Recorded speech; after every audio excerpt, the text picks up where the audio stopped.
ഈ ഇരിക്കണ വാപ്പായും ഉമ്മായി ഇവിടെ ഇരിക്കുന്നല്ലേ, ഞാൻ ചോദിക്കട്ടെ ഉമ്മ, നിന്റെ വീടിന്റെ അകത്ത് 18ഉം 20ഉം വയസ്സുള്ള മകൻ ഈ മുട്ടിലിന്റെ മുകളിൽ ഇടാൻ പറ്റുന്ന ഒരു നിക്കറുണ്ട്, അതിനെന്താ പറയാ, വെറുമ്പൂടെ അല്ലേ, ഒരു നിക്കർ വിട്ടുകൊണ്ട് നിന്റെ വീട്ടിൽ കൂടെ നടക്കുമല്ലോ. അതേ വീട്ടിലല്ലേ 15 വയസ്സുള്ള നിന്റെ മോളുള്ളത്. നീ മനസ്സിലാക്കേണ്ടത് അവിടെ, നിന്റെ 15 വയസ്സുള്ള മകള് നിന്റെ വീട്ടിലുണ്ട്. ആ മകളുടെ മുന്നിലൂടെ നിന്റെ മോനി നിക്കറിട്ടുകൊണ്ട് നടക്കുന്നല്ലോ, ഇത് ശരിയാണോ? നിന്റെ മകൻ 18ഉം 20ഉം വയസ്സുള്ള മകൻ നിന്റെ വീട്ടിലുണ്ട്. അവന്റെ മുന്നിലൂടെ 10ാം ക്ലാസ്സിൽ പഠിക്കുന്ന നിന്റെ മോള് നൈറ്റ് ഡ്രസ് പോലും തോറ്റുപോകുന്ന ബനീൻ ഇട്ടുകൊണ്ട് വീട്ടിൽ നടക്കുന്നല്ലോ, ഇത് ശരിയാണോ? അപ്പൊ നീ ചോദിക്കൂ ഉസ്താദ്, അവര് കൂടപ്പറപ്പല്ലേ? എന്തൊരു ചോദ്യം എന്നറിയോ ഉസ്താദെ, അവര് സഹോദരന് കാണാവോ നിന്റെ ഔറത്ത്? എത്ര കാണിക്കുന്നു? ഞാൻ ചോദിക്കുന്നത്, സഹോദരന്റെ ഔറത്ത് സഹോദരിക്ക് കാണാൻ പറ്റുമോ? സഹോദരിയുടെ ഔറത്ത് സഹോദരന് കാണാൻ പറ്റുമോ? ഇതെവിടെ നീ പഠിച്ചേ? എടാ, നിന്റെ കൂടപ്പറപ്പിന് നിന്റെ ഔറത്ത് കാണിക്കാൻ പറ്റുമോ? ഇല്ലേ, പോട്ടെ, നിങ്ങളുടെ ആരുടെയെങ്കിലും ഉമ്മയുടെ ഔറത്ത് ഇരിക്കണ ഏതെങ്കിലും പെണ്ണിന് കാണാൻ അനുവാദമുണ്ടോ? ഏതെങ്കിലും ഒരു വാപ്പയുടെ ഔറത്ത് കാണാൻ മക്കൾക്ക് അനുവാദമുണ്ടോ? നിങ്ങൾ എന്തേ പഠിക്കാത്ത ഖുർആൻ? കൂടപ്പുറപ്പും നാട്ടുകാരും പോകട്ടെ, ഉമ്മയുടെ ഔറത്ത് മകന് കാണാൻ പാടുണ്ടോ ഇല്ലേ? ഇതാ പഠിക്കേണ്ടത്. അള്ളാഹുവിന്റെ വിശുദ്ധമായ ഖുർആൻ എടുത്തു നോക്ക്. 3 സമയങ്ങളിൽ മാതാപിതാക്കളുടെ റൂമിന്റെ അകത്ത് മക്കൾ കയറണമെങ്കിൽ ചോദിക്കണം. ഞാൻ പറഞ്ഞതല്ല, അള്ളാഹ് പറഞ്ഞതാ. അള്ളാഹു പറയുന്നു, 3 സമയങ്ങളിൽ മാതാപിതാക്കളുടെ ബെഡ്റൂമിന്റെ അകത്ത് കയറണമെങ്കിൽ മക്കൾ ചോദിക്കണം. ഏത് മക്കള്? 7 വയസ്സിന് താഴെ പ്രായമുള്ളത്. 7 വയസ്സിന് താഴെ പ്രായമുള്ള മക്കൾ മാതാപിതാക്കളുടെ ബെഡ്റൂമിന്റെ അകത്ത് കയറണമെങ്കിൽ ചോദിക്കണം 3 സമയം. ഏതാ 3 സമയം? വെളുപ്പാങ്കാലം, സുബഹിക്ക് മുമ്പുള്ള സമയം, 2 ഉച്ചഭക്ഷണം കഴിച്ചിട്ട് കിടന്നുറങ്ങുന്ന സമയം, 3 രാത്രിയിൽ. ഈ 3 സമയങ്ങളിൽ മാതാപിതാക്കളുടെ റൂമിന്റെ അകത്ത് മക്കൾ ചോദിക്കാതെ കയറാൻ പാടില്ല എന്ന് അള്ളാഹുവിന്റെ ഒരു ഉദാഹരണം ഞാൻ പറയാം. നമ്മളൊക്കെ രാത്രി കിടക്കുമ്പോ ഒരു മുണ്ടുടുക്കും, ഉടുക്കൂലേ? നമ്മളൊക്കെ രാത്രി കിടന്നുറങ്ങുന്ന സമയം ഒരു മുണ്ടുടുത്തിട്ടാ കിടന്നുറങ്ങണത്. നിങ്ങളൊക്കെ മാക്സി ഇടൂല്ലേ? ഇല്ലേ? പോട്ടെ, നമ്മളൊക്കെ മുണ്ടുടുത്തിട്ട് കിടന്നുറങ്ങും. രാവിലെ വെളുപ്പാൻ കാലത്ത് സുബഹിക്ക് എഴുന്നേക്കുമ്പോ ആദ്യം തിരയണത് ഈ മുണ്ട് എവിടെ നിന്നല്ലേ? അല്ലേ? എന്തപ്പോ നിങ്ങൾ മലക്കളിരിക്കണ പോലെ ഇരിക്കണേ? രാവിലെ ഉറക്കത്തിൽ നിന്ന് ആമിന എന്റെ മുണ്ടെന്ത്? ഓ മനുഷ്യ, കട്ടിലിനടി കിടക്കുന്ന മനുഷ്യ, അല്ലേ? നീ ഇട്ടിരിക്കണ മാക്സിയോ? സുബ്ഹാനല്ലാഹ്. അപ്പൊ 4 മണി 4:30 സമയത്ത് ഒരു 7 വയസ്സുകാരൻ അനുവാദമില്ലാതെ വാപ്പാടെയും ഉമ്മാടെയും ബെഡ്റൂമിന്റെ അകത്ത് കയറി വന്ന ഗോപക്കടപ്പുറത്ത് സായിപ്പ് അടക്കണ പോലെ വാപ്പ അടക്കണേ. നിങ്ങൾ ചിന്തിക്ക്. സത്യത്തിൽ ഉമ്മയുടെ ഔറത്ത് കണ്ട ഒരു മകനും ഒന്നും തോന്നാറില്ല, ഒരു മകൾക്കും. എന്തിനാ 7 വയസ്സുകാരൻ പോട്ടെ, 70 വയസ്സുകാരന് തോന്നുമോ? എടാ, നമ്മുടെ ഉമ്മായെ കുളിപ്പിക്കണ മക്കളില്ല. നമ്മുടെ ഉമ്മയുടെ ഔറത്ത് കണ്ട, വാപ്പയുടെ ഔറത്ത് കണ്ട നമുക്കൊന്നും തോന്നാറില്ല. എന്നിട്ടും അള്ളാഹു പറഞ്ഞു, ചെറിയ മക്കളാണെങ്കിലും കാണരുത്, ചെറിയ കുട്ടികളാണെങ്കിലും മാതാപിതാക്കളുടെ ഔറത്ത് പോലും കാണരുത് എന്ന് അള്ളാന്റെ ഖുർആൻ പറയുമ്പോ വീട്ടിൽ ആരുമില്ല, ബെഡ്റൂം പൂട്ടിയിട്ട് വാതിൽ തുറന്നിട്ടിട്ട് കുഞ്ഞിന്റെ കൂടെ കയറി ബാത്റൂമിൽ കയറി കുളിക്കണ ആമിനായോടെ ഞാനിത് പറയുന്നത്. അള്ളാഹു ഈമാൻ നൽകുമാറാകട്ടെ. ഉമ്മായും മക്കളും കൂടെ ഒരുമിച്ചാ കുളിക്കണേ. ഉമ്മ വിചാരിക്കും, ചെറിയ കുട്ടിയല്ലേ, എന്തിനാ ഡ്രസ്സ് പടച്ചവനെ? ആണുങ്ങളുടെ കാര്യം പറയണ്ട. ആണുങ്ങള് പലരും തോർത്ത് ഇട്ടിരിക്കണത് ബാത്റൂമിന്റെ ഡോറിന്റെ മുകളിലാണ്. ആകെ തോർത്തും കൊണ്ടാ കുളിക്കാൻ പോകുന്നേ. ആ തോർത്തെവിടെ? അവൻ തല തോർത്താൽ മാത്രമേ അത് ഉപയോഗിക്കത്തുള്ളൂ. കാരണം ബാത്റൂമിനകത്തല്ലേ, ഒന്നുമില്ലല്ലോ, ലൈവല്ലേ അതിനകത്ത്. അള്ളാഹു കാത്തിരക്ഷിക്കുമാറാകട്ടെ. അങ്ങനെ കുളിക്കാൻ പാടില്ല എന്നല്ലേ? അപ്പൊ ഞാൻ പറഞ്ഞു വന്നത്, സ്വന്തം ഉമ്മയുടെ ഔറത്ത് പോലും മക്കൾക്ക് കാണാൻ പാടില്ല, വാപ്പയ്ക്ക് കാണാൻ പാടില്ല.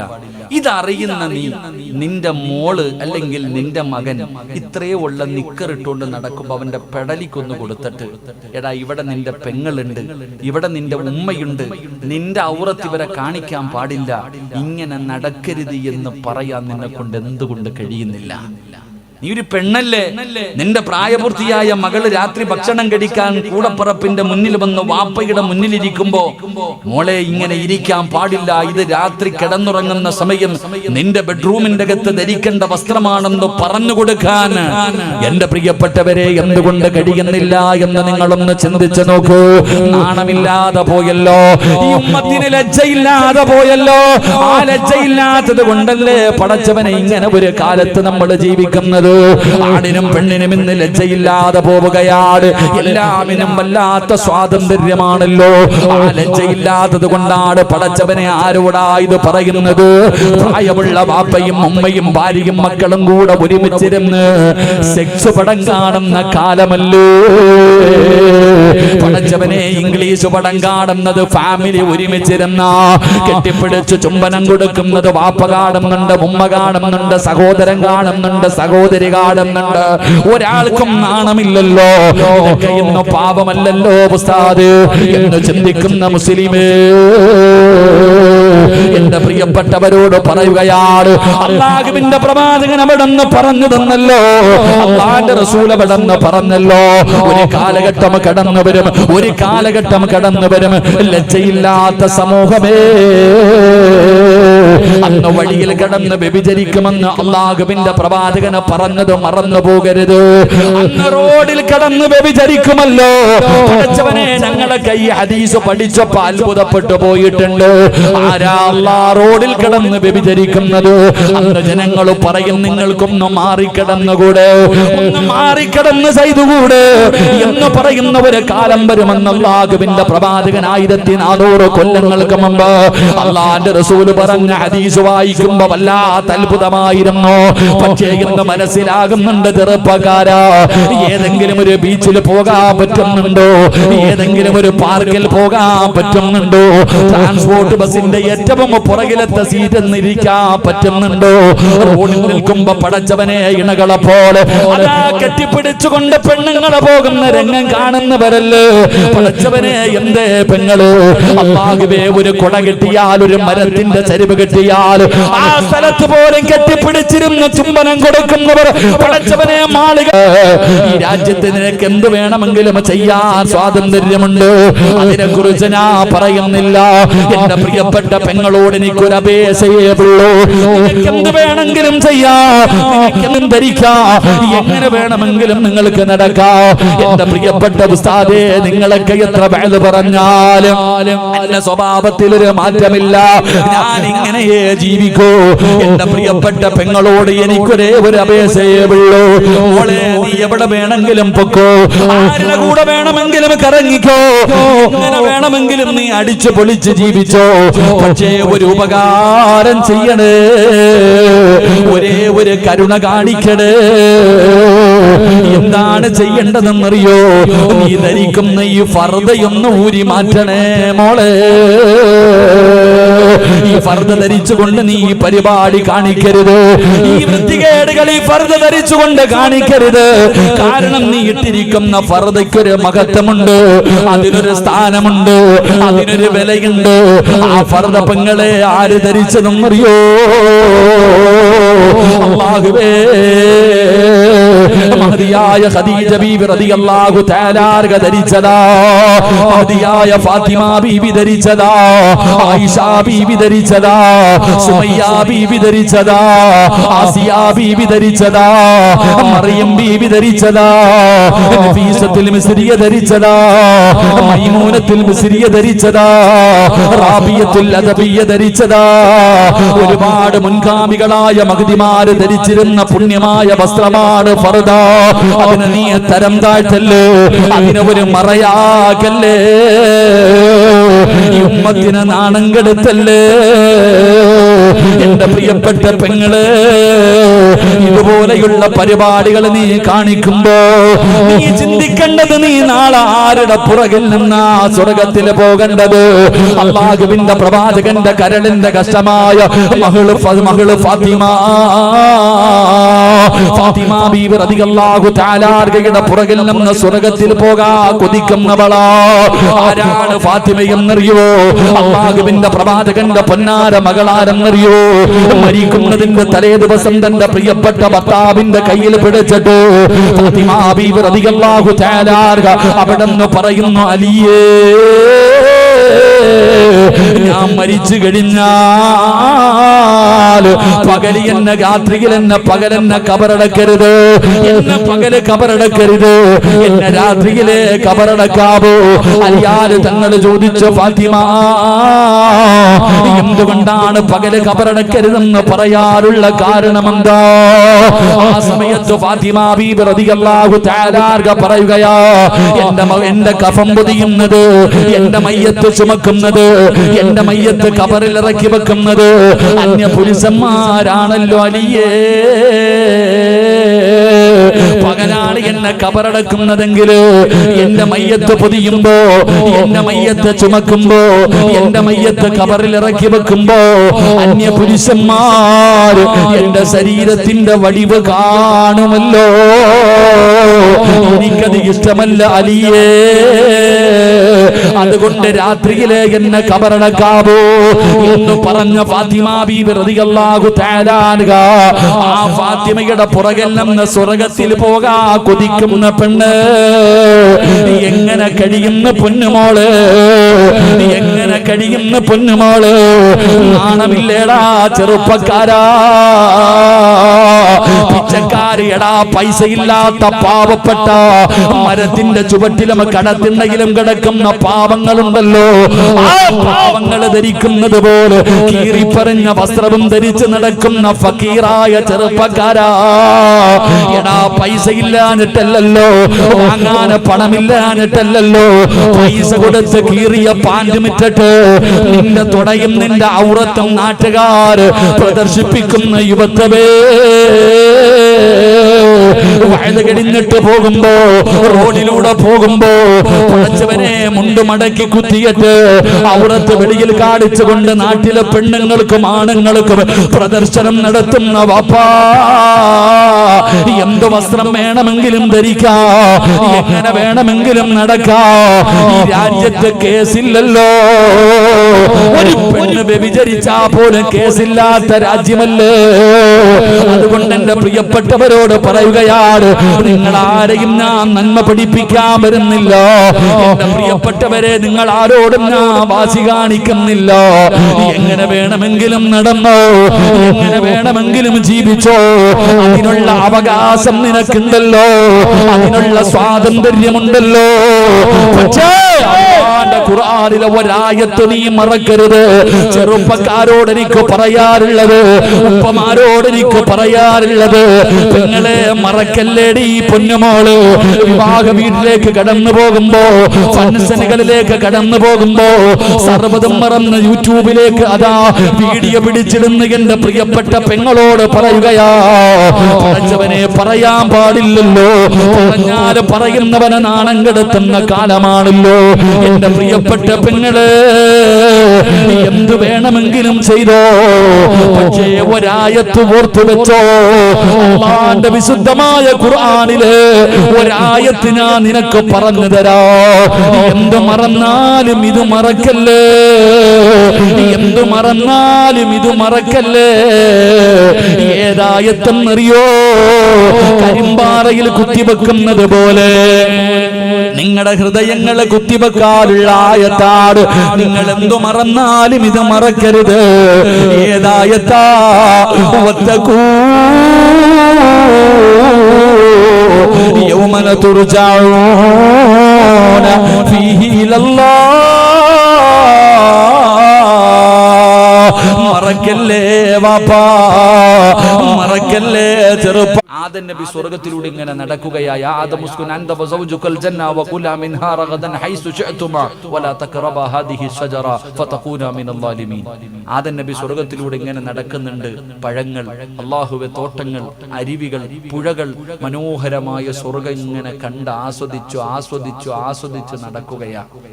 ഒരു ദിവസം അല്ലാഹു ചോദിക്കുന്നു, ആദമേ, എന്താ നിനക്കൊരു സന്തോഷമില്ലാത്ത? ഈ സ്വർഗം തന്നിട്ട് പോലും നിനക്ക് എന്തേ ഒരു സന്തോഷമില്ലാത്ത? ആദം നബി പറഞ്ഞ മറുപടി എന്തെന്നറിയോ? ഒറ്റയ്ക്ക് നടന്നിട്ടൊരു സുഖമില്ല. സ്വർഗത്തിൽ കിടക്കുന്ന ആദം നബി അള്ളാഹിനോട് പറയുകയാ, ഇതൊക്കെ എനിക്ക് കിട്ടിയിട്ടും എന്തോ ഒരു കുറവുള്ളതുപോലെ. ഹവ്വാ റളിയല്ലാഹു തആല അൻഹുവിനെ കൊടുത്തപ്പോഴാണ് ആദം നബി പറഞ്ഞത്, ഇപ്പോഴാ റെഡിയായതെന്ന്. അള്ളാഹു ഈമാൻ നൽകുമാറാകട്ടെ. ഇതാണ് ഭാര്യയും ഭർത്താവും. സ്വർഗത്തിനേക്കാളും വലുതാ സഹോദര ദുനിയാവിലെ ജീവിതം. ഭാര്യയും ഭർത്താവും തമ്മിലുള്ള ജീവിതം തന്നെ സ്വർഗമാ. അള്ളാഹു ഈമാൻ നൽകുമാറാകട്ടെ. കാരണം ഖുർആൻ പറഞ്ഞത്, അള്ളാഹുവിന്റെ പരിശുദ്ധമായ ഖുർആൻ പറഞ്ഞ എന്തെന്നറിയോ? വിവാഹം കഴിച്ചാൽ സമാധാനം കിട്ടുമെന്ന്. എല്ലാവരും ചോദിക്കുക, എന്തിനാ പെണ്ണ് കെട്ടണേ? പൈസക്കാണോ? അല്ലടാ. വിവാഹം കഴിക്കുന്നവന് 3 കാര്യങ്ങൾ ഉണ്ടാകും. ഒന്ന്, അവൻ അള്ളാഹു സമാധാനം കൊടുക്കുമെന്ന് അള്ളാഹുവിന്റെ വിശുദ്ധ ഖുർആൻ. അള്ളാഹു നമുക്ക് ഈമാൻ നൽകുമാറാകട്ടെ. കല്യാണം കഴിച്ചാൽ എന്ത് കിട്ടും? പറയടോ, എന്ത് കിട്ടും? ഉറക്കപ്പറ, എന്ത് കിട്ടും? നിങ്ങൾ എന്താ പറയണത്? പെണ്ണ് കെട്ടിയപ്പോഴാ അത് പോയെന്ന്. കല്യാണം കഴിച്ച സമാധാനം കിട്ടുമെന്ന് അള്ള പറയുന്നു. നീ പറയുന്നു, ഉസ്താദേ, ഈ സാധനം എന്നാണോ എന്റെ തലയിൽ കയറിയത് അന്നത്തോടു കൂടി അത് പോയെന്ന്. ഇതാണ് നമ്മൾ പറയണത്. കാരണം എന്ത്? നീ ജീവിക്കുന്നത് നോവല് നോക്കിയിട്ടാ, അല്ലെങ്കിൽ ഏതെങ്കിലും സ്റ്റോറികൾ വായിച്ചിട്ട്, അല്ലെങ്കിൽ സീരിയലിൽ കടന്ന് അഭിനയിക്കുന്നത് പോലെ ജീവിക്കണം വെച്ചാൽ നടക്കോ? നിന്റെ പാവപ്പെട്ട അബൂബക്കർ കാക്ക എവിടെ തൂക്കിക്കൊണ്ട് പോയാ നിന്നെ? എന്റെ പ്രിയപ്പെട്ടവരെ, ഞാൻ പറഞ്ഞു വന്നത്, അള്ളാഹുവിന്റെ പ്രവാചകൻ സല്ലല്ലാഹു അലൈഹി വസല്ലമ തങ്ങളുടെ മകൾ, അവിടെ നിന്ന് അള്ളാഹുവിന്റെ റസൂല് തന്റെ പൊന്നുമകളെ റുഖിയ ബീബി റളിയല്ലാഹു തആല അൻഹയ്ക്ക് പോയി ഖിദ്മത്ത് ചെയ്യാൻ ഭർത്താവിനോട് പറഞ്ഞു കൊടുത്തത്. അതുകൊണ്ട് നിങ്ങൾ അടുക്കളയിലൊക്കെ ഒന്ന് പോകണം. അപ്പൊ രണ്ടാമത്തെ കാര്യം, എന്റെ പ്രിയപ്പെട്ട സഹോദരങ്ങളെ, ദുന്നൂറൈൻ, അള്ളാഹുവിന്റെ പ്രവാചകൻ അവിടുന്ന് പറഞ്ഞു തരികയാണ്, ലോകത്ത് കടന്നു വന്ന 1,24,000 പരം വരുന്ന പ്രവാചകന്മാർ, ആ പ്രവാചകന്മാരുടെ 2 പെൺമക്കളെ വിവാഹം കഴിക്കാൻ ഭാഗ്യം കിട്ടിയ ഏക മനുഷ്യരാണെന്നറിയുമോ? മഹാനായ സയ്യിദുനാ ഉസ്മാൻ ഇബ്നു അഫ്ഫാൻ റളിയല്ലാഹു തആല അൻഹു. ഉസ്മാൻ തങ്ങളുടെ ജീവിതത്തിൽ ഉണ്ടായിരുന്ന 3ാമത്തെ ഗുണമെന്തെന്നറിയുമോ? പടച്ചറബ്ബേ, ഒരുപാട് സമ്പത്ത് ഉണ്ടായിരുന്ന സ്വഹാബിയാണ്. അല്ലാഹു ഒരുപാട് സമ്പത്ത് കൊടുത്ത സ്വഹാബിയാ. പക്ഷേ അല്ലാഹു കൊടുത്തത് അല്ലാഹു തന്നെ തിരിച്ചു കൊടുക്കാൻ വല്ലാത്ത ഒരു മനസ്സുണ്ടായിരുന്നു. അല്ലാഹുവേ, മഹാനായ നബി മുഹമ്മദ് മുസ്തഫ സല്ലല്ലാഹു അലൈഹി വസല്ലമ തങ്ങളെ മസ്ജിദുൻ നബവിയിൽ ഇരുന്നിട്ട് പ്രവാചകൻ അവിടുന്ന് ചോദിച്ചു, സഹാബ, യുദ്ധത്തിന് വേണ്ടി തയ്യാറെടുക്കുകയാണ്, അതുകൊണ്ട് മുസ്ലിമീങ്ങളെ സഹായിക്കണം. ആരാണ് സഹായിക്കുന്നത്? അല്ലാഹുവിന്റെ പ്രവാചകനെ പള്ളിക്കകത്തിരുന്ന് ചോദിക്കുമ്പോ ഉസ്മാൻ റളിയല്ലാഹു തആല അൻഹു ചാടി എഴുന്നേൽക്കുകയാണ്. നഅം യാ റസൂലല്ലാഹ്, ഞാനുണ്ട് നബിയേ. 100 ഒട്ടകങ്ങളും ആ ഒട്ടകത്തിന്റെ മുകളിൽ വെക്കാനുള്ള കട്ടിലും ഞാൻ തരാ നബിയേ. 100 ഒട്ടകങ്ങളും അതിന് ആവശ്യമുള്ള സാധനങ്ങൾ ഞാൻ തരാ. അല്ലാഹുവിന്റെ പ്രവാചകൻ അവിടുന്ന് ദുആ ചെയ്യുകയാ. കുറച്ചു സമയം കഴിഞ്ഞു അല്ലാഹുവിന്റെ റസൂൽ ചോദിച്ചു, ഇനി ആരാ ഉള്ളത്? നഅം യാ റസൂലല്ലാഹ്, ഞാനുണ്ട് നബിയേ. 200 ഒട്ടകങ്ങളെ കൂടെ തരാ നബിയേ. ആദ്യം 100 കൊടുത്തു, പിന്നെ 200 കൊടുത്തു. അല്ലാഹുവിന്റെ പ്രവാചകൻ അവിടുന്ന് ദുആ ചെയ്തു. പിന്നെയും ചോദിക്കുന്നു, സ്വഹാബ, ആരുണ്ട് സഹാബ? നഅം യാ റസൂലല്ലാഹ്, 300 കൂടെ തരാ നബിയേ, 300 കൂടെ തരാ നബിയേ. അല്ലാഹുവിന്റെ പ്രവാചകൻ പെടുന്ന ദുആ ചെയ്യുകയാണ്. സ്വഹാബികൾ പറഞ്ഞത് എന്തെന്നറിയോ?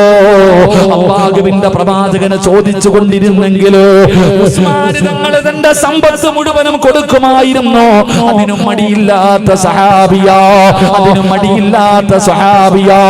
അല്ലാഹുവിന്റെ പ്രവാചകന് തബൂക്ക് യുദ്ധത്തിന് വേണ്ടി പിരിവ് നടത്തുമ്പോ റസൂലുള്ളാഹി പിരിക്കുമ്പോ ഉസ്മാൻ തങ്ങൾ പറഞ്ഞു നബിയേ 900 അവിടെന്ന് പറയുകയാണ് 950 ഒട്ടകങ്ങളെ തരാ നബിയേ, 50 കുതിരകളെ തരാ നബിയേ, 10,000 സ്വർണ്ണ നാണയം തരാ നബിയേ.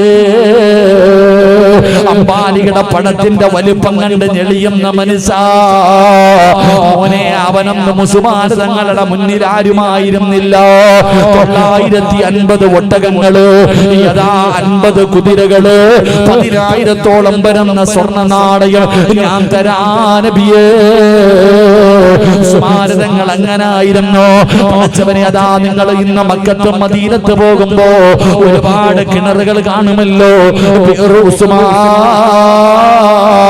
ഉസ്മാൻ തങ്ങളുടെ പേരുള്ള ഒരു കിണർ കാണുമല്ലോ. അല്ലാഹുവേ, ഒരു യഹൂദിയുടെ കയ്യിലിരുന്ന കിണറാട്, ഒരു യഹൂദിയുടെ കയ്യിലിരുന്ന കിണറാ. മുസ്ലിമീങ്ങൾക്ക് വെള്ളം കോരാൻ സമ്മതിക്കുന്നില്ല, മുസ്ലിമീങ്ങൾക്ക് വെള്ളം കൊടുക്കാൻ സമ്മതിക്കുന്നില്ല. അള്ളാഹുവിന്റെ പ്രവാചകൻ സല്ലല്ലാഹു അലൈഹി വസല്ലമ തങ്ങൾ ചോദിച്ചു, ആരാ ഈ കിണർ വാങ്ങിച്ചു കൊടുക്കുക? ഉസ്മാൻ റളിയല്ലാഹു തആല അൻഹു ആ മനുഷ്യന്റെ അടുക്കൽ പോയിട്ട് ചോദിച്ചു, എത്ര രൂപ വേണം? 35,000 വെള്ളി നാണയം എണ്ണി അങ്ങോട്ട് കൊടുത്തു.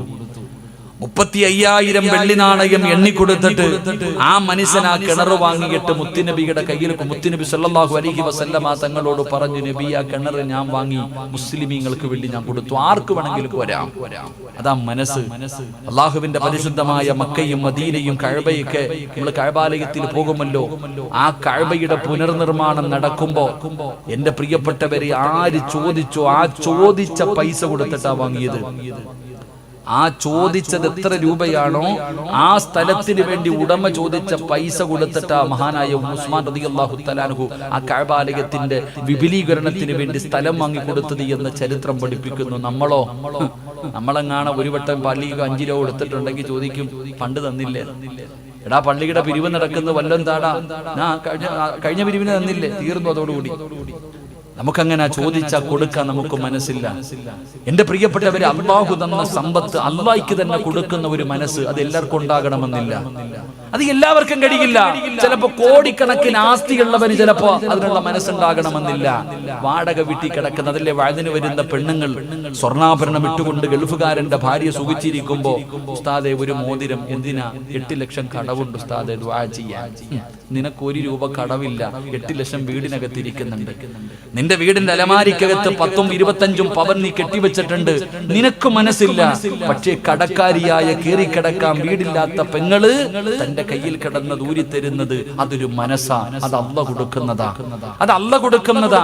കാരണം എന്റെ പ്രിയപ്പെട്ടവരെ, ഒരു മനുഷ്യന് 1 രൂപ സദഖ കൊടുക്കണമെങ്കിൽ 70 ശൈത്താൻ കയ്യിൽ പിടിക്കും.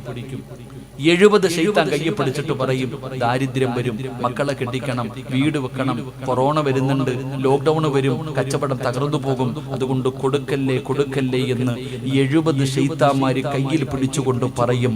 ആ 70 പേരെ തള്ളിയിട്ടാലേ നിനക്ക് 1 രൂപ സദഖ കൊടുക്കാൻ കഴിയൂ എന്ന് ആദരവായ പ്രവാചകൻ നബി മുഹമ്മദ് മുസ്തഫ.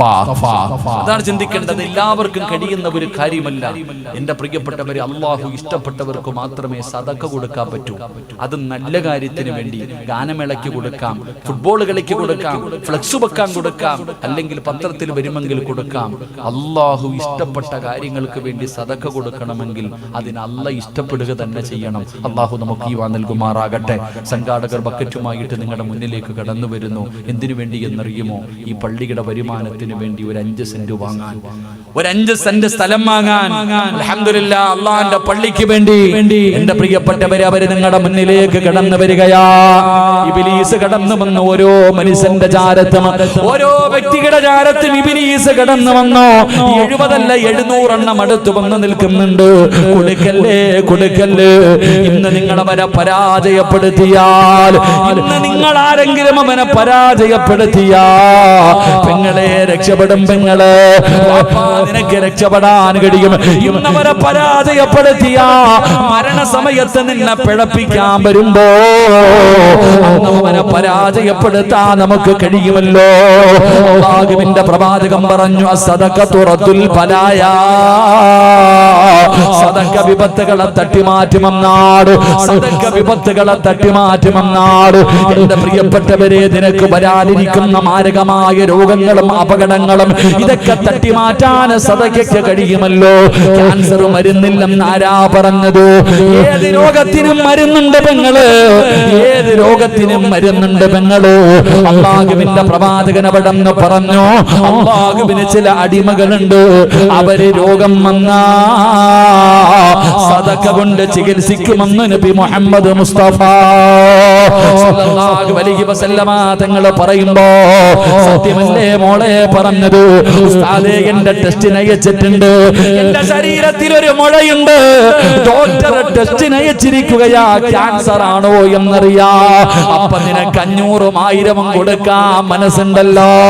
അപ്പൊ പടച്ചവനെ വരുന്ന ഉസ്താദേ, ടെസ്റ്റിന് അയച്ചിട്ടുണ്ട്, എനിക്കൊന്നുമാകരുത്, എനിക്കൊന്നുമാകരുത്, പള്ളിക്ക് ഞാൻ 1000 തരാ, 500 തരാ. എന്തിനാ കാത്തിരിക്കുന്നത്? എന്തിനാ കാത്തിരിക്കുന്നത്? ഗൾഫിൽ കിടക്കുന്ന ഭർത്താവിനോട് അറബി പറഞ്ഞിന് നാട്ടിൽ പൊക്കോ, ജോലിയിൽ നിന്ന് പിരിച്ചുവിടാ പോകുകയാണ്. പാവങ്ങളുടെ വീടിന്റെ മുന്നിൽ വന്ന് ചോദിച്ചപ്പോ കൊടുക്കാത്തവർ, ജോലി നഷ്ടപ്പെടുമെന്ന് കേൾക്കുമ്പോ പള്ളിക്ക് കൊടുക്കാൻ തയ്യാറാകുന്നില്ലോ. എന്തിനാ കാത്തിരിക്കുന്നത്? എന്തിനാ അതുവരെ കാത്തിരിക്കുന്നത്? അസ്സദഖത്തു റദ്ദുൽ ബലായാ, സദഖ വിപത്തിനെ തട്ടിമാറ്റുമെന്നാണ്. ഇവര് നിങ്ങളുടെ മുന്നിലേക്ക് കടന്നു വരികയാ. അവർക്ക് വീട് വെക്കാനല്ല, അവർക്ക് അടിച്ചു പൊളിക്കാനല്ല, അവർക്ക് സുഖിക്കാനല്ല, അല്ലാഹുവിന്റെ പള്ളിയുടെ ഒരു വരുമാനത്തിന് വേണ്ടി 1 സെന്റ് ഭൂമി വാങ്ങാനോ. എന്റെ പ്രിയപ്പെട്ടവരെ, കഴിയുമോ? അത് നിങ്ങൾക്ക് കഴിയുമോ? അല്ലാഹുവേ, ആരെല്ലാം സദഖ കൊടുക്കുന്നുണ്ടോ അവരുടെ ദുനിയാവും ആഖിറവും രക്ഷപ്പെടുത്തണേ അല്ലാ. ഏതെങ്കിലും മാരകമായ ക്യാൻസർ പോലെ, ട്യൂമർ പോലെ, കിഡ്നി രോഗം, കരള് രോഗം, ഏതെങ്കിലും രോഗത്തിന്റെ അണുക്കൾ അവരുടെ ശരീരത്തിലുണ്ടോ? ഈ സദഖയുടെ ബറക്കത്ത് കൊണ്ട് കരിച്ച് കളയണേ അല്ലാ. ഒരു പനിയാക്കി മാറ്റണേ അല്ലാ. സമ്പാദിച്ചത് മുഴുവനും വിറ്റ് ചികിത്സിച്ചാൽ മാറാത്ത ഒരു രോഗവും കൊടുക്കല്ലേ അല്ലാ. ഉസ്മാൻ റളിയല്ലാഹു തആല അൻഹു തന്റെ സമ്പത്ത്, അള്ളാഹു കൊടുത്ത സമ്പത്ത് മുഴുവനും അള്ളാഹുവിന്റെ ദീനിന് വേണ്ടി കൊടുക്കാനുള്ള ഒരു മനസ്സ്, അതെല്ലാവർക്കും ഉണ്ടാകണമെന്നില്ല, അത് എല്ലാവർക്കും ഉണ്ടാകണമെന്നില്ല. അപ്പൊ മഹാനവറുകൾക്ക് ഉണ്ടായിരുന്ന 3ാമത്തെ ഗുണം അതായിരുന്നു. അള്ളാഹു നമുക്ക് ഈമാൻ നൽകുമാറാകട്ടെ. 4, എന്റെ പ്രിയപ്പെട്ട സഹോദരങ്ങളെ, മഹാനായ സയ്യിദുനാ ഉസ്മാൻ ഇബ്നു അഫ്ഫാൻ റളിയല്ലാഹു തആല അൻഹുവിന്റെ ചരിത്രം അവിടെ വായിച്ചു നോക്കുമ്പോ അവിടുത്തെ ജീവിതത്തിൽ ഉണ്ടായിരുന്ന 4ാമത്തെ ഗുണമെന്തെന്ന് അറിയുമോ? അല്ലാഹുവിനെ വല്ലാത്ത പേടിയാ. സുമാരതങ്ങൾക്ക് അല്ലാഹുവിനെ വല്ലാത്ത പേടിയായിരുന്നു. എന്റെ പ്രിയപ്പെട്ട ചെറുപ്പക്കാരാ, അല്ലാഹുവിനെ വല്ലാത്ത ഭയമായിരുന്നു. പടച്ച റബ്ബിന്റെ മുന്നിലേക്ക് കടന്നു പോകുന്നത് ഓർത്തിട്ട് വല്ലാത്ത പ്രയാസമായിരുന്നു. എന്റെ പ്രിയപ്പെട്ടവരെ, നിങ്ങളെ ചരിത്രം എടുത്തു നോക്കൂ. ഉസ്മാൻ റളിയല്ലാഹു തആല അൻഹുവിന്റെ ഭയത്തെ കുറിച്ച് അറിയണമെങ്കിൽ ഉസ്മാൻ റളിയല്ലാഹു തആല അൻഹുവിന്റെ മുന്നിൽ ഖബറിനെ കുറിച്ച് പറഞ്ഞു കഴിഞ്ഞാൽ, അല്ലാഹുവേ, ഉസ്മാൻ തങ്ങൾ കരയുകയാണ്. ഉസ്മാൻ തങ്ങൾ കരയുകയാണ്. ഖബർ കണ്ടു കഴിഞ്ഞാൽ ഉസ്മാൻ തങ്ങൾ ഖബറിന്റെ ചാരത്തിങ്ങനെ കരഞ്ഞ് തളർന്നു വീടുമായിരുന്നു. അത്രയ്ക്കും പേടിയായിരുന്നു. സ്വഹാബത്ത് ചോദിക്കുന്നു, ഉസ്മാൻ തങ്ങളെ നരകം പറയുമ്പോ നിങ്ങൾ ഇതുപോലെ കരയാറില്ലല്ലോ, മരണം പറയുമ്പോ നിങ്ങൾ ഇതുപോലെ കരയാറില്ലല്ലോ, മഹ്ശറയെ കുറിച്ച് പറയുമ്പോ നിങ്ങൾ ഇതുപോലെ കരയാറില്ലല്ലോ, എന്തുകൊണ്ടാണ് ഖബറിനെ കുറിച്ച് പറയുമ്പോ നിങ്ങൾ വല്ലാതെ കരയുന്നല്ലോ, ഖബർ കണ്ടാ കരയുന്നല്ലോ ഉസ്മാൻ തങ്ങളെ? അതിന്റെ കാരണം എന്താണെന്ന് ഉസ്മാൻ തങ്ങളോട് സ്വഹാബത്ത് ചോദിക്കുമ്പോ അവിടെന്ന് പറഞ്ഞു കൊടുത്ത മറുപടി എന്തെന്നറിയോ? ഞാൻ ഖബർ കാണുമ്പോ കരയാറുള്ള കാരണം എന്താ? എന്റെ പ്രിയപ്പെട്ടവരെ, നമ്മൾ കരയാറുണ്ടോ? നമ്മൾ ഖബറിനെ കുറിച്ച് ചിന്തിക്കാറുണ്ടോ? നമുക്കൊരു പേടിയുണ്ടോ സഹോദരാ? ഖബറെന്നു കേട്ടാൽ തൽക്ഷണം ഞെട്ടേണ്ടതാ, കണ്ടാലുടൻ വാ വിട്ടു നീ കരയേണ്ടതാ. മേടയ്ക്കു പകരം മളമാ സുബ്ഹാന റബ്ബിയതിൽ കിടക്കേണ്ടതാ നസുമാന. ഇതൊക്കെ ചിന്തിച്ചു നീ കരയുക സോദരാ, എങ്കിൽ സുറൂറായി നീ കിടക്കും മറുകരാ. ഉസ്മാൻ റളിയല്ലാഹു തആല അൻഹു ഖബർ കാണുമ്പോൾ ഖബറിനെ കുറിച്ച് പറയുമ്പോൾ കരയുകയാണ്. കരയാറുള്ള കാരണം എന്തെന്നറിയോ? ഉസ്മാൻ തങ്ങൾ പറഞ്ഞല്ലോ, ഏതെങ്കിലും ഒരു മനുഷ്യന് ഖബറിന്റെ അകത്ത് രക്ഷപ്പെട്ടു കഴിഞ്ഞാൽ ബാക്കിയുള്ള സ്ഥലങ്ങൾ മുഴുവനും രക്ഷപ്പെടുകയാണ്. ആരെങ്കിലും ഖബറിനകത്ത് പരാജയപ്പെട്ടാൽ ബാക്കിയുള്ള സ്ഥലങ്ങൾ മുഴുവനും പരാജയപ്പെടുകയാണ്. എന്റെ പ്രിയപ്പെട്ടവരെ, ഉസ്മാൻ തങ്ങൾ കരയാറുള്ള കാരണം എന്തെന്നറിയുമോ? അവിടെ പറഞ്ഞു സ്വഹാബ, ഉസ്മാൻ ഈ ദുനിയാവിൽ ജീവിക്കുമ്പോ എന്റെ കൂടെ മാതാപിതാക്കളും ഭാര്യയും മക്കളും കൂടപ്പറപ്പുകളും കുടുംബക്കാരും കൂട്ടുകാരും ഉണ്ടല്ലോ. ഉസ്മാൻ ഒറ്റയ്ക്കല്ലല്ലോ.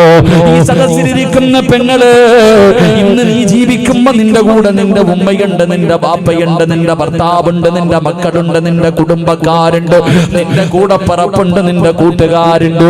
നാളെ പടച്ചറപ്പിന്റെ പരലോകത്തേക്ക് നിങ്ങൾ കടന്നു പോകുമ്പോ അവിടെ നിങ്ങൾ ഒറ്റയ്ക്കല്ല. അല്ലാഹുവേ, ആദം നബി അലൈഹിസ്സലാം മുതൽ അഷ്റഫുൽ ഖൽഖായ തങ്ങൾ വരെയുള്ള 1,24,000 പരം വരുന്ന പ്രവാചകന്മാരും അവരുടെ അനുയായികളും മുഴുവനും നാളെ പരലോകത്തുണ്ടല്ലോ. ഇനി അല്ലാഹു നിങ്ങൾക്ക് സ്വർഗം നൽകിയാൽ ആ സ്വർഗത്തിൽ അല്ലാഹു ഇഷ്ടപ്പെട്ടവരുടെ കൂടെ നിനക്ക് സ്വർഗത്തിൽ നടക്കാമല്ലോ. ഇനി അല്ലാഹു എങ്ങാടും നിങ്ങളെ നരകത്തിൽ വലിച്ചെറിഞ്ഞാൽ ആ നരകത്തിൽ അബൂജഹലും ഉത്ബത്തും ശൈബത്തും നമ്രൂദും ഖാറൂനും ഫിർഔനും ഇബ്ലീസുമല്ല ആ നരകത്തിലുണ്ടല്ലോ. എവിടെ പോയാലും ആള് കൂടെയുണ്ടല്ലോ. എവിടെ പോയാലും ആള് കൂടെയുണ്ടല്ലോ. പക്ഷേ ഒരു മനുഷ്യൻ ജീവിതത്തിൽ ഒറ്റയ്ക്ക് പോയി കിടക്കുന്ന ഒരേ ഒരു സ്ഥലമേ ഉള്ളൂ. ജീവിതത്തിൽ ഒറ്റയ്ക്ക് പോയി കിടക്കുന്ന ഒരേ ഒരു സ്ഥലമേ ഉള്ളൂ. എന്റെ വഴി കേൾക്കാമെന്ന ചെറുപ്പക്കാരോട്, വാപ്പമാരോട്, ഉമ്മ പെങ്ങളോട് പറയുകയാ, ഇന്നിവിടന്ന് വഴുകടിഞ്ഞ് പിരിഞ്ഞ് നിന്റെ വീട്ടിലേക്ക് കടന്നു ചെന്നോ. ഭക്ഷണം കഴിച്ച് എല്ലാവരും കിടക്കാൻ തയ്യാറാകുമ്പോ നിന്റെ വീടിന്റെ അകത്ത് ബെഡ്റൂമിന്റെ അകത്ത് ലൈറ്റ് അണച്ച് ഫാൻ അണച്ചിട്ട് വീട്ടിലെ ലൈറ്റ് മുഴുവനും അടച്ചിട്ട് നിനക്കൊരു 5 മിനിറ്റ് ഒറ്റയ്ക്കിരിക്കാൻ കഴിയുമോ പെങ്ങളെ? നീ രാത്രിയിലിരിക്കണ്ട. നാളെ ഉച്ച സമയത്ത് 12 മണിയാകുമ്പോ നിന്റെ റൂമിന്റെ അകത്ത് വാതിലടച്ചിട്ട് ഒരു 5 മിനിറ്റ് നിനക്കൊറ്റയ്ക്കിരിക്കാൻ പേടിയല്ലേ? കാരണം നീ ഒറ്റയ്ക്കിരുന്ന് ശീലിച്ചിട്ടില്ലല്ലോ. എങ്കിലല്ലാ സുമാരിതങ്ങൾ പറയുകയോ, എന്റെ പ്രിയപ്പെട്ട ചെറുപ്പക്കാരാ, നിന്റെ വീട്ടുകാര് മുഴുവനും നിന്റെ മയ്യത്ത് കുളിപ്പിച്ചിട്ട് അവസാനം 3 കഷ്ടം വെള്ള തുണിയുടെ മുകളിൽ കൊണ്ടുവന്ന് മലർത്തി കിടത്തിയിട്ട് മൂക്കിന്റെ ദ്വാരം പഞ്ഞി കൊണ്ടടയ്ക്കുന്നേ. കാണേണ്ടവർ കണ്ടോ ഇതാ പൊതിയുന്നേ മയ്യത്തുകട്ടില് തോളിലേക്കുയരുന്നേ പുരയ്ക്കുള്ളിലപ്പോൾ രോദനം ഉയരുന്നേ അരുമക്കിടാങ്ങൾ വാപ്പയെ വിളിക്കുന്നേ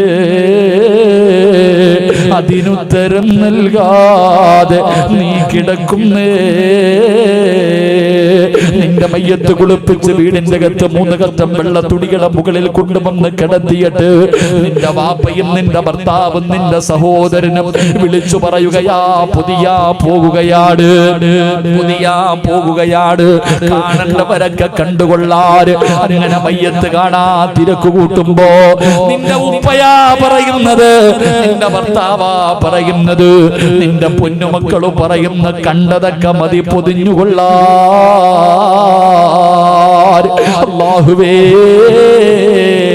3 കറ്റം വെള്ള തുണിയിൽ 3 കെട്ടുകൾ കെട്ടികെട്ട് പൊതിഞ്ഞിട്ട് ഇവിടത്തെ പള്ളിയിൽ നിന്ന് കൊണ്ടുവന്ന മയ്യത്ത് കട്ടിലിന്റെ മുകളിലേക്ക് നിന്റെ ജനാസ എടുത്തു വെക്കുമല്ലോ അപ്പടാടാ നിലവിളി കേൾക്കുന്നത് നെഞ്ചു പൊട്ടിയിട്ട് കരയുന്നത് കേൾക്കുന്നതപ്പടാ ഏതൊരു മനുഷ്യന്റെയും ഹൃദയം പിടഞ്ഞു പോകുന്നതപ്പഴാട് മരണ വീട്ടിൽ നിന്ന് മയ്യത്ത് വീടിന്റെ വെളിയിലേക്ക് ഇറക്കുമ്പോ എന്റെ ഉപ്പാരെ കൊണ്ടുപോകല്ലേ എന്റെ ഉമ്മാരെ കൊണ്ടുപോകല്ലേ എന്റെ ഇക്കാരെ കൊണ്ടുപോകല്ലേ എന്ന് നെഞ്ചു പൊട്ടിയിട്ട് മക്കള് കിടന്ന് വിലവിളിക്കുന്ന ഒരു ദിവസം വരുമല്ലോ അവസാനം ഇവിടത്തെ പള്ളിയിൽ കൊണ്ടുവന്ന് ലതാ നിസ്കാരം കഴിഞ്ഞോ 6 അടി മണ്ണിനകത്ത് ഇറക്കി വെച്ച് പലകയെടുത്ത് നിരത്തിയിട്ട് മിൻഹാ ഖലഖിനാകും വഫീഹാ നുഈദുകും വമിൻഹാ നുഖ്രിജുകും താറത്തൻ നുഖ്റാ പിടിമണ്ണ് വാരി എറിഞ്ഞിട്ട് എല്ലാവരും പറയുന്നു മഅസ്സലാമാ ഒറ്റയ്ക്കാ മോളെ വീടിന്റെ റൂമിന്റെ അകത്ത് ഒറ്റയ്ക്കിരിക്കാ പേടിച്ച നീയ് ഖിയാമത്ത് നാള് വരെ നാളെ മഹ്ശറയുടെ ദിനം വരെ പള്ളിപ്പറമ്പിൽ 6 അടി മണ്ണിന്റെ അകത്ത് കിടക്കാതിരക്ക് ധൈര്യമുണ്ടോ എങ്ങനെ കിടക്കും വാപ്പാ അതുകൊണ്ടാണ് ഉസ്മാൻ തങ്ങൾ പറയുന്നത് ഖബർ പറയുമ്പോ എനിക്ക് ഖബർ കാണുമ്പോ ഞാൻ ഒറ്റയ്ക്ക് പോയി കിടക്കണമല്ലോ അല്ലാ അതോർത്തത് കൊണ്ടാ എന്റെ കണ്ണ് നിറയുന്നത് അല്ലാഹുവിനെ വല്ലാത്ത പേടിയാ അതുകൊണ്ട് എന്റെ പ്രിയപ്പെട്ട ചെറുപ്പക്കാരോട് പറയുന്നു അല്ലാഹുണ്ടടാ അല്ലാഹുവിനെ പേടിച്ച് ജീവിക്ക് ഫമയ്യഅമൽ മിസ്കാല ദർറത്തിൻ ഖൈറൻ യറാ വമയ്യഅമൽ മിസ്കാല ദർറത്തിൻ ശർറൻ യറാ ഒരു കടുകുമണിയുടെ അളവ് നന്മയാണെങ്കിലും തിന്മയാണെങ്കിലും നാളെ റബ്ബ് നിന്നോട് ചോദിക്കുമല്ലോ അതുകൊണ്ട് എന്തേ ചിന്തിക്കാത്തത് അല്ലാഹുവിനെ ഭയന്ന് ജീവിച്ചുകൂടെ അല്ലാഹുവിനെ പേടിച്ച് ജീവിച്ചുകൂടെ അല്ലാതെ ദുനിയാവിന്റെ തൊലിക്ക് മുകളിലൂടെ നെഞ്ചു പിരിച്ച് സർവ്വതും മറന്നുകൊണ്ട് നടക്കുന്നവരില്ലേ കള്ളു കുടിക്കുന്നവരില്ലേ വ്യഭിചരിക്കുന്നവരില്ലേ പലിശ തിന്നുന്നവരില്ലേ നിസ്കരിക്കാത്തവരില്ലേ വാപ്പാ പ്രായം ചെന്നിട്ട് പോലും നിനക്ക് നന്നാകാൻ കഴിയാത്തത് എന്തുകൊണ്ടോ അതുകൊണ്ട് എന്റെ പ്രിയപ്പെട്ടവരോട് പറയുന്നു അല്ലാഹു ഹൃദയത്തിന്റെ അകത്ത് വരട്ടെ പെങ്ങളെ അല്ലാഹു കേറട്ടടി നിന്റെ ഹൃദയത്തിന്റെ അകത്ത് അല്ലാഹുവിനെ കുറിച്ചുള്ള ഭയം നിന്റെ ഹൃദയത്തിന്റെ അകത്ത് വരട്ടെ അല്ലാഹു നിന്റെ ഹൃദയത്തിന്റെ അകത്ത് കേറിയാൽ നിനക്ക് ഞാനൊരു ചരിത്രം പറഞ്ഞു തരട്ടെ യൂസുഫ് നബി അലൈഹിസ്സലാമിന്റെയും സുലൈഖാ ബീവി റളിയല്ലാഹു തആല അൻഹ രണ്ടുപേരുടെയും ലവ് സ്റ്റോറി കേൾക്കാൻ കൊതിക്കുന്നവരല്ലേ യൂസുഫ് നബിയെ പ്രണയിച്ച സുലൈഖയുടെ ചരിത്രം കേൾക്കാൻ കൊതിക്കുന്ന പെങ്ങള് നിനക്കറിയുമല്ലോ ഈജിപ്തിന്റെ ഭരണാധികാരിയായ അതാ പടച്ചവനെ സുലൈഖ എന്ന് പറയുന്ന പെണ്ണ് യൂസുഫ് നബി അലൈഹിസ്സലാമിനെ തന്റെ മണിയറയുടെ കൊട്ടാരത്തിന്റെ മണിയറയ്ക്കകത്ത് വിളിച്ചു കയറ്റിയിട്ട് യൂസുഫ് നബി അലൈഹിസ്സലാമിന്റെ ശരീരത്തിലേക്ക് കയറി പിടിച്ചിട്ട് യൂസുഫേ എനിക്ക് നിന്നെ വല്ലാത്ത ഇഷ്ടമാണ് യൂസുഫേ എന്റെ മോഹമൊന്ന് സാധിച്ചു തരുമോ? യൂസുഫ് നബി അലൈഹിസ്സലാമിനോട് സുലൈഖ എന്ന് പറയുന്ന സുന്ദരിയായ പെണ്ണവിടന്ന് യാചിച്ചപ്പോ അല്ലാഹ് ഖാല മആദല്ലാഹ് സുലൈഖ പേടിയാ സുലൈഖ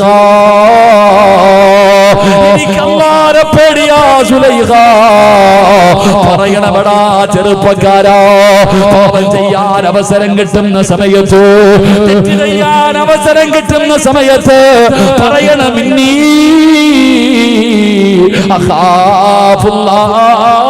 അഖാഫുല്ലാഹ് എനിക്ക് അല്ലാഹുവിനെ പേടിയാ എനിക്ക് അല്ലാഹുവിനെ പേടിയാ നിനക്കറിയുമോ യൂസുഫ് നബിയെ കയറി പിടിച്ച സുലൈഖയുണ്ടല്ലോ ആ സുലൈഖ ബീബി റളിയല്ലാഹു തആല അൻഹ എന്തുകൊണ്ടാണ് യൂസുഫ് നബിയെ കയറി പിടിച്ചത്?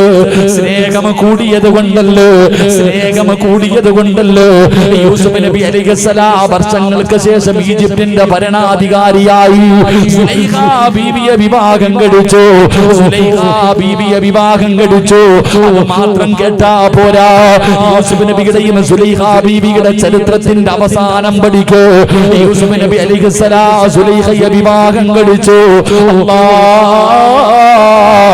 മണിയറക്കകത്ത് കടന്നു ചെന്നപ്പോ സുലൈഖ പരിഗണിക്കുന്നില്ല സുലൈഖ സഹകരിക്കുന്നില്ല യൂസുഫ് നബി അലൈഹിസ്സലാം ചോദിക്കുന്നു സുലൈഖ അല്ലാഹു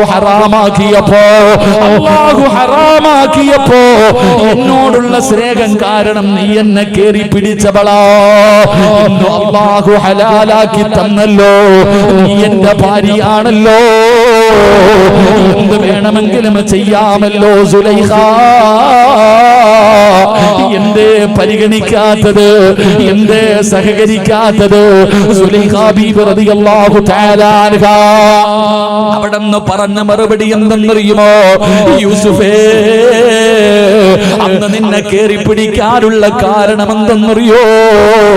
എന്റെ ഹൃദയം നിറയെ നീയായിരുന്നു യൂസുഫേ എന്റെ ഹൃദയം നിറയെ നീയായിരുന്നു യൂസുഫേ നിന്നോട് എനിക്ക് വല്ലാത്ത പ്രണയമായിരുന്നു നിനക്ക് നിന്നോട് എനിക്ക് വല്ലാത്ത ഭ്രാന്തായിരുന്നു അതുകൊണ്ടാണ് നിന്നെ ഞാനെന്ന് കേറി പിടിച്ചത് പക്ഷേ ഹൃദയത്തിന്റെ അകത്ത് നീയില്ല യൂസുഫേ എന്റെ ഹൃദയത്തിന്റെ അകത്ത് നീയല്ല എനിക്ക് അല്ലാഹുവിനെ വല്ലാത്ത ഇഷ്ടമാ എനിക്ക് അല്ലാഹുവോട് വല്ലാത്ത സ്നേഹമാ അതുകൊണ്ടാണ് എനിക്ക് നിന്നെ പരിഗണിക്കാൻ പറ്റാത്തത്